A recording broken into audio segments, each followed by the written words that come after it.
So hello guys, स्वागत आहे आपल्या एस के ब्लॉगरमध्ये। तर आपण आज चाललो आहोत रोसा गावामध्ये। हा परांडा करमाळा रोड आहे मित्रांनो। डोमगावमधील सीना नदी ओव्हरफ्लो होऊन रोसा गावामध्ये पाणी शिरले आहे। तर परांडा करमाळा रोड बंद आहे। तर मित्रांनो, आपण पोहोचलो आहोत रोसा गावामध्ये। तुम्ही हा नजारा पाहू शकता। सीना नदी ओव्हरफ्लो होऊन रोसा गावामध्ये पाणी शिरले आहे। तर या गावामध्ये शेतकऱ्यांचे भरपूर नुकसान झाले आहे। हा नजारा पाहण्यासाठी आसपास असणाऱ्या गावातील लोक हा नजारा पाहण्यासाठी जमा होत आहेत।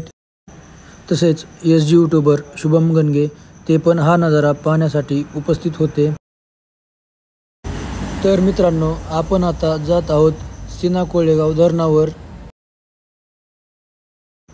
तर तुम्ही हा नजारा पाहू शकता। तर मित्रांनो, आपण आताच पोहोचलो आहोत सीना कोळेगाव धरणावर। इथे पण खूप लोक हा नजारा पाहण्यासाठी उपस्थित आहेत। तुम्ही पाहू शकता दरवाजावरून पाणी पडत आहे।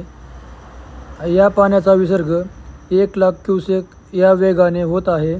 पाण्याचा वेग देखील तेवढाच गतिमान आहे। त्यामुळे शेजारील गावांना शासनाने सतर्कतेचा इशारा दिला आहे। हे पाणी तेवढ्याच वेगाने रोसा गावामध्ये शिरत आहे। तर अशाच प्रकारचे नवीन अपडेट्स पाहण्यासाठी आपल्या एस के ब्लॉगर या यूट्यूब चॅनलला सबस्क्राईब करा। धन्यवाद।